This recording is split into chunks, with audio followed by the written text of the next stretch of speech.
ये question CBSE 2024 का है.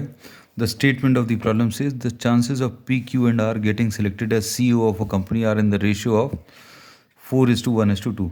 So we are naming E1 as P getting selected as CEO, E2 Q getting selected as CEO, and E3 is R getting selected as CEO. ये 3 events के नाम दे दिए. And P of E1, this will be, since these are in the ratio 4 and 1 and 2, तो P of E1 will be 4 upon 4 plus 1 plus 2. You can write down this as directly 4 upon 7 आ जाएगा. P of E2 का जो number है E1, E2, E3 का या P, Q और R का, ये 4, 1, 2 है, तो P के साथ 4 ले लिया, Q के साथ 1 ले लेंगे, तो 1 upon the total is 4 plus 1 plus 2, ये 7 आ जाएगा. अब P ऑफ E3 मतलब R getting selected as CEO, this will be R के लिए जो फेवरेबल केसेस हैं वो 2 हैं, तो 2 upon 4 plus 1 plus 2 which will be 2/7.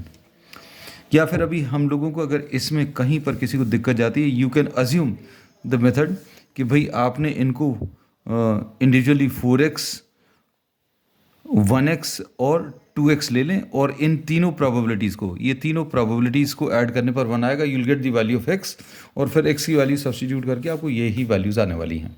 ठीक. अब इसके बाद the probabilities for the company to increase its profit from previous year under the new CEO PQR are 0.3, मतलब P की लीडरशिप में प्रॉफिट्स इंक्रीज करेगा 0.3 प्रोबेबिलिटी है. Q की लीडरशिप में ये प्रॉफिट्स इंक्रीज करेगा 0.8 है. R की लीडरशिप में प्रॉफिट्स इंक्रीज करेगा 0.5 है. Now if the company has increase the profits from the previous year, तो हम लोग A इसको नाम देते रहे प्रॉफिट्स इंक्रीज्ड. अब क्वेश्चन में इन्होंने दिया है कि the probabilities of, you have to find out. अब आगे देखो question. if the company increase the profits from the previous year, find the probability that it is due to appointment of R as CEO. मतलब R को CEO बनाया, R को leader बनाया, तो profits increase होने के चांसेस क्या हैं, निकालना है.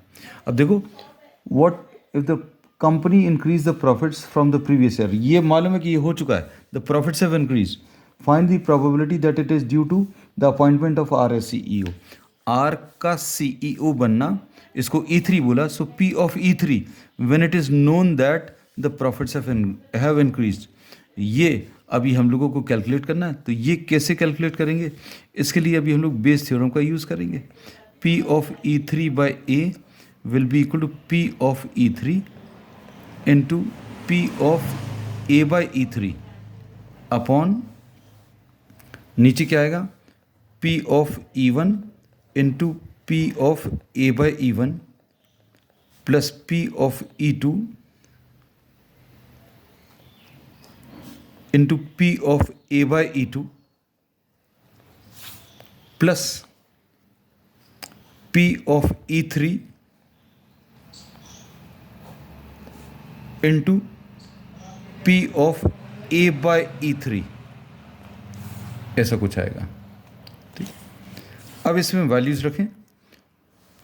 P of A by E1 का मतलब क्या है, the profits have increased. A मतलब profits have increased under the leadership of P. तो profits have increased under the leadership of P, ये 0.3 दिया है. The profits have increased under the leadership of Q, this is given equal to 0.8, and the profits have increased, A's profits increased under the leadership of R, ये कितना 0.5 दिया है. Value substitute करो तो P of E3 by A will be equal to P of E3 is 2/7 into probability of A by E3. A by E3 is 0 point P of E3 सही लिखा है क्या? Yes, 2/7. P of A by E3 will be 5/10 upon value substitute करो. E1 की probability कितनी है? 4/7 into probability of A by E1 3/10. इसको 3/10 लिख दे रहे हैं क्योंकि ईजी हो जाएंगे calculation. Probability of E2 is how much? Probability of E2 is 1/7 into probability of A by E2 is 8/10. P of E3 is how much? E3 is 2/7 into probability of A by E3 5/10. ठीक, अब ये solve करें. 10/70 upon 4 3 ज़ा 12 plus 8 20 plus 10, ये कितना? 30/70. तो answer to this will be 1/3. This is the